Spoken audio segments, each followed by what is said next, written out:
1600 milliards de dollars. C'est un chiffre si vaste qu'il en perd son sens. C'est plus que la valeur totale d'Amazon. C'est assez pour donner à chaque citoyen norvégien, homme, femme et enfant, un chèque de près de 300 000 dollars. Mais cette montagne d'argent n'est pas le fruit du hasard. C'est le résultat d'un choix. Un choix fait il y a des décennies, quand la Norvège se tenait à la croisée des chemins face à une richesse soudaine qui avait mené tant d'autres nations à la ruine. Ils ont découvert un secret, une formule pour transformer une malédiction en une bénédiction éternelle. Une formule si puissante qu'elle expose les échecs de toutes les autres puissances pétrolières. Alors, comment ont-ils fait? Comment la Norvège est-elle devenue secrètement la tirelire du monde entier? Pour comprendre ce miracle économique, il faut remonter le temps. Nous sommes dans les années 1960. La Norvège est une nation modeste, un pays de marins et de pêcheurs, dont l'économie repose sur ses ressources maritimes. C'est un pays tranquille, à la périphérie de l'Europe, loin des grands centres financiers. Personne ne s'attend à ce que son destin soit sur le point de basculer de manière spectaculaire. Puis, la veille de Noël 1969, la compagnie pétrolière Phillips Petroleum fait une découverte qui va tout changer. Au milieu de la mer du Nord, ils trouvent Ekofisk, l'un des plus grands gisements de pétrole offshore jamais découverts. C'est un cadeau du ciel, une manne financière inespérée. Mais les Norvégiens, prudents par nature, savent que ce cadeau pourrait bien être empoisonné. Ils ont vu ce qui est arrivé à d'autres. Le pétrole est une ressource à double tranchant. Pour chaque succès, il y a une dizaine de tragédies. C'est ce que les économistes appellent la maladie hollandaise. Le concept est simple, mais ses effets sont dévastateurs. Quand un pays découvre une ressource naturelle précieuse comme le pétrole ou le gaz, il commence à l'exporter massivement. Cela provoque un afflux de devises étrangères, comme le dollar. La demande pour la monnaie locale augmente, ce qui la rend plus forte. Sur le papier, cela semble être une bonne nouvelle. Mais en réalité, c'est une catastrophe pour le reste de l'économie. Les autres industries exportatrices, comme la pêche ou l'industrie manufacturière en Norvège, deviennent soudainement trop chères sur le marché mondial. Leurs produits ne sont plus compétitifs. Lentement, ces secteurs meurent, laissant le pays entièrement dépendant des caprices du prix du pétrole. C'était le piège mortel que la Norvège devait à tout prix éviter. Pour comprendre la peur des Norvégiens, il suffit de regarder de l'autre côté de l'Atlantique, au Venezuela. Ce pays d'Amérique du Sud a découvert son pétrole bien avant la Norvège et, dans les années 50, il était l'une des nations les plus riches du monde. Ses revenus par habitant étaient supérieurs à ceux de la plupart des pays européens. Caracas était une métropole brillante, un symbole de modernité. Mais le Venezuela a contracté la maladie hollandaise dans sa forme la plus virulente. Le pays a tout misé sur l'or noir. L'agriculture s'est effondrée, l'industrie a disparu. Quand les prix du pétrole ont chuté, l'économie vénézuélienne s'est évaporée. La richesse a laissé place à l'hyperinflation, à la pauvreté et au chaos politique. Le Venezuela est devenu le fantôme de ce qui attend les nations qui cèdent à la tentation de l'argent facile. C'est ce miroir terrifiant qui a poussé la Norvège à choisir une voie radicalement différente. Face à ce futur potentiel, le Parlement norvégien a agi avec une sagesse qui semble aujourd'hui prophétique.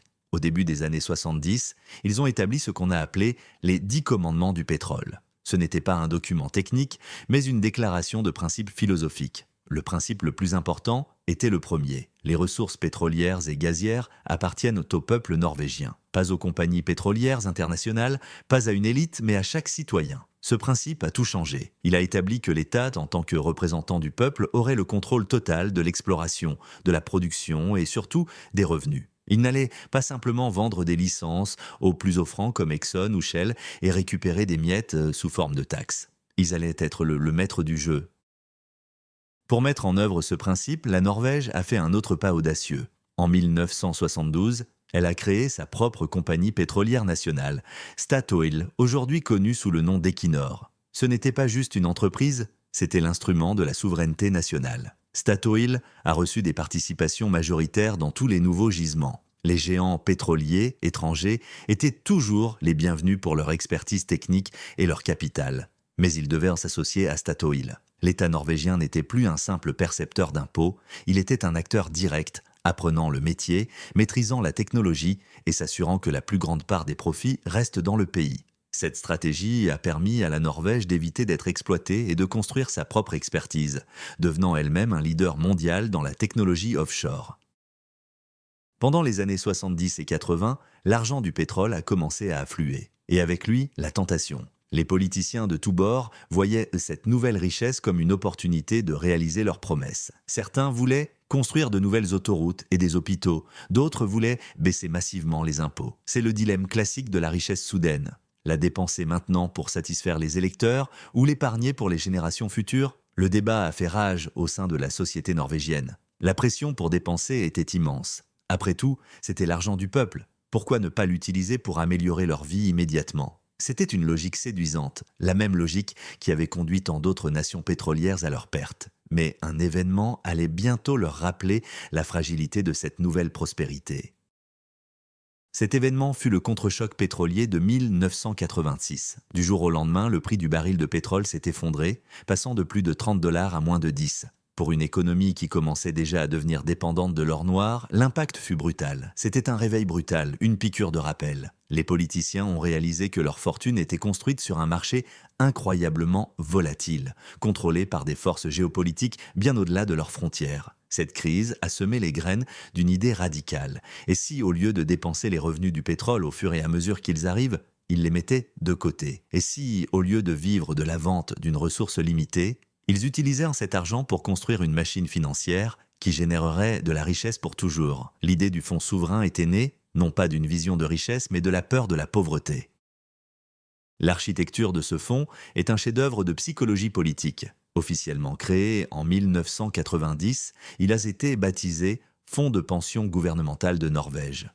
Le nom est délibérément ennuyeux, bureaucratique, il n'y a pas de mention de richesse à de futur ou de pétrole. En l'appelant un fonds de pension, les politiciens ont créé une barrière psychologique puissante, qui oserait piller l'épargne retraite de la nation pour financer un projet à court terme. C'était une manœuvre de communication de génie.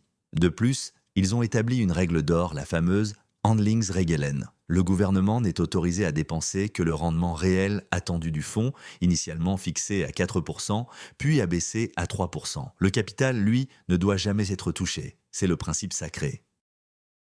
Le gouvernement ne dépense pas l'argent du pétrole, il dépense les rendements de ses investissements. Le premier versement dans le fonds n'a eu lieu qu'en mai 1996. Ce jour-là, le gouvernement norvégien a transféré un peu moins de 2 milliards de couronnes, soit environ 300 millions de dollars, sur un compte spécial à la Norges Bank, la banque centrale du pays. C'était une somme modeste, mais le geste était monumental. La machine était lancée. Le mécanisme était simple mais rigoureux. Tous les revenus nets de l'État provenant du pétrole, impôts des entreprises, frais de licence et les profits de sa participation directe via Statoil seraient directement versés dans le fonds. Cet argent ne transiterait même pas par le budget général du gouvernement. Il était isolé, protégé, mis hors de portée des tentations politiques. Le fonds allait devenir un coffre-fort financier, séparé de l'économie quotidienne du pays, investissant silencieusement pour l'avenir.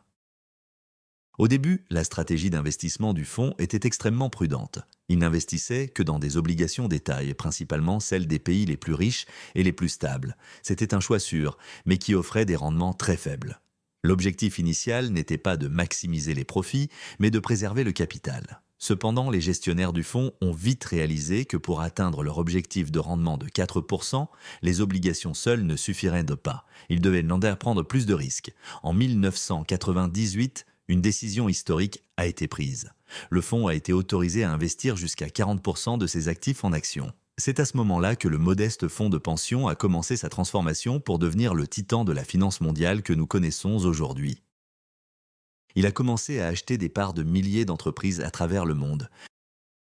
L'ampleur de ce fonds est aujourd'hui difficile à saisir. Il possède en moyenne 1,5% de chaque société cotée en bourse dans le monde. Pensez à n'importe quelle grande entreprise. Apple, Microsoft, Google, Nestlé, Samsung.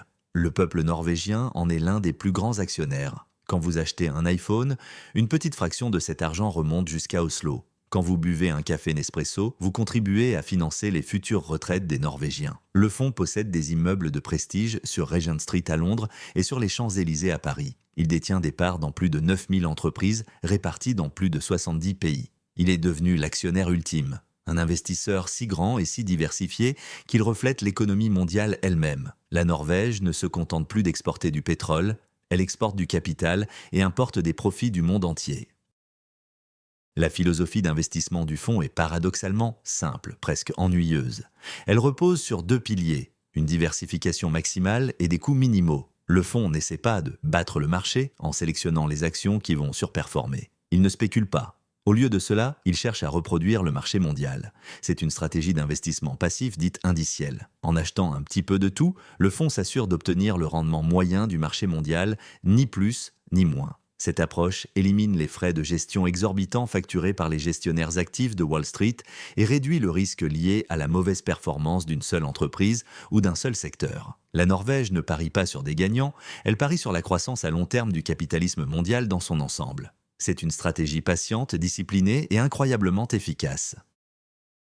Mais posséder une part du monde entier comporte un côté sombre. En achetant des milliers d'entreprises sans distinction, le fonds s'est retrouvé actionnaire de sociétés impliquées dans des activités très controversées. La production de tabac, la fabrication de mines antipersonnelles et d'armes nucléaires, des entreprises responsables de graves atteintes aux droits de l'homme ou de désastres environnementaux. Cette situation a créé un malaise profond dans une société norvégienne très attachée aux valeurs humanistes et écologiques. Était-il acceptable de financer les retraites avec les profits d'entreprises qui, selon leurs propres valeurs, étaient condamnables? La réponse a été un non catégorique. Et cette réponse a donné naissance à l'une des caractéristiques les plus uniques et les plus influentes du fonds. En 2004, le gouvernement norvégien a créé un conseil d'éthique indépendant. Sa mission, examiner le portefeuille du fonds et recommander l'exclusion des entreprises qui ne respectent pas certaines lignes directrices éthiques fondamentales. C'était une décision révolutionnaire. Pour la première fois, un investisseur de cette taille intégrait des considérations éthiques au cœur même de sa stratégie financière. Le conseil a commencé à publier des listes noires d'entreprises dont le fonds devait se désinvestir. Au début, il s'agissait de fabricants d'armes controversés et de compagnies de tabac. Mais la liste s'est rapidement allongée. Le fonds est devenu un instrument non seulement de pouvoir financier, mais aussi de pouvoir moral, exerçant une pression silencieuse sur les conseils d'administration du monde entier. Les décisions du Conseil d'éthique ont envoyé des ondes de choc dans le monde des affaires. Quand le plus grand fonds souverain du monde décide de vous vendre, le message est puissant. En 2006, le fonds a annoncé son désinvestissement de Walmart, le géant américain de la distribution, en raison de violations graves et systématiques des droits du travail. Il a exclu des géants miniers comme Rio Tinto pour des dommages environnementaux. Il a banni des dizaines d'entreprises liées à la déforestation ou à la production de charbon. Chaque exclusion est un signal fort envoyé au marché. Un certain type de comportement n'est plus acceptable. La Norvège a prouvé qu'il était possible d'être un investisseur capitaliste et d'avoir une conscience. Elle a inventé, à une échelle sans précédent, ce qu'on appelle aujourd'hui l'investissement éthique ou responsable. Le test ultime pour toute stratégie d'investissement est une crise financière. Et en 2008, la mère de toutes les crises a frappé. Le système financier mondial s'est effondré. Les marchés boursiers ont plongé. En quelques mois, le fonds norvégien a perdu plus de 600 milliards de couronnes, soit près de 23% de sa valeur. C'était la plus grande perte de son histoire. La panique était totale sur les marchés, de nombreux investisseurs vendaient tout ce qu'ils pouvaient. Mais la Norvège n'a pas paniqué. Les gestionnaires du fonds ont suivi leur plan à la lettre. Leur stratégie à long terme leur disait que c'était le moment non pas de vendre, mais d'acheter. Alors que les autres vendaient dans la peur, le fonds norvégien a utilisé ses liquidités pour acheter des actions à des prix historiquement bas. C'était un mouvement anticyclique audacieux qui allait s'avérer extraordinairement rentable.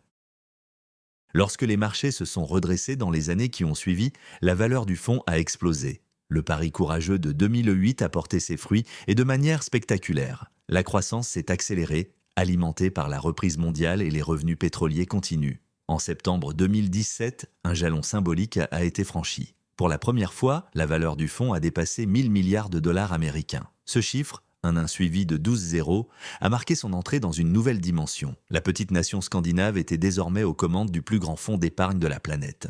L'idée née de la peur dans les années 80 était devenue une machine à richesse d'une puissance inimaginable. Un triomphe de la planification à long terme sur l'impulsivité politique. Pourtant, aujourd'hui, la Norvège est confrontée à un paradoxe profond, voire à une forme d'hypocrisie.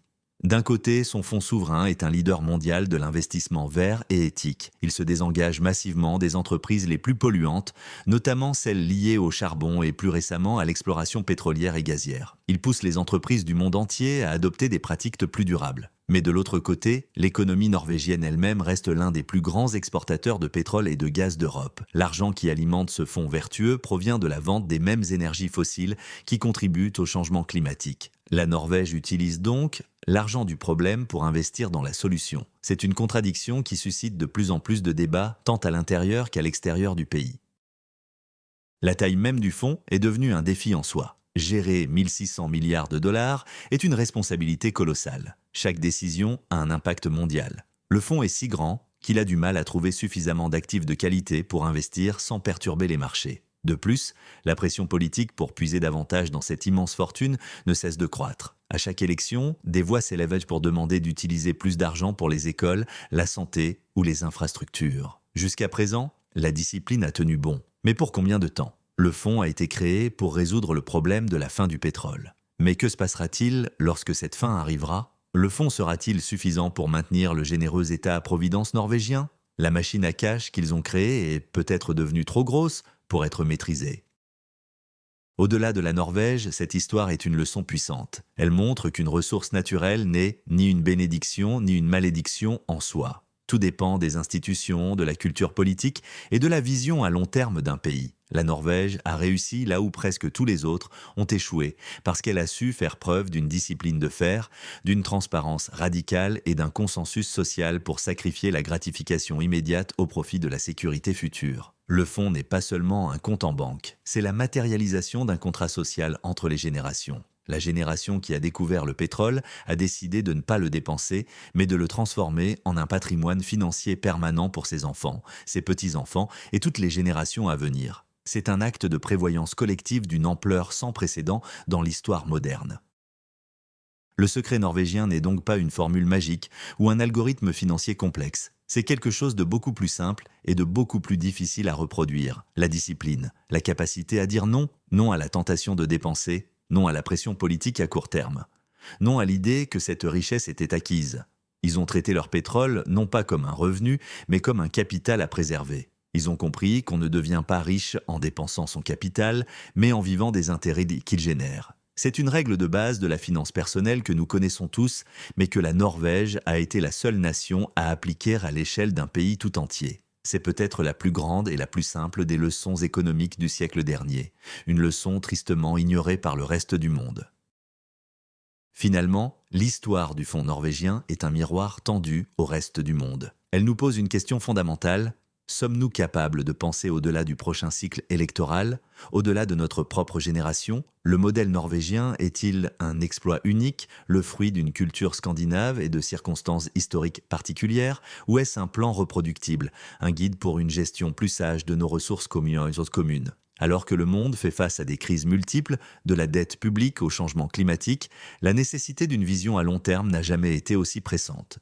La Norvège nous a montré que c'était possible. Le véritable défi maintenant est de savoir si nous sommes prêts à écouter. Pensez-vous qu'un tel modèle de discipline financière et de vision à long terme serait possible dans votre pays ? Partagez votre opinion dans les commentaires.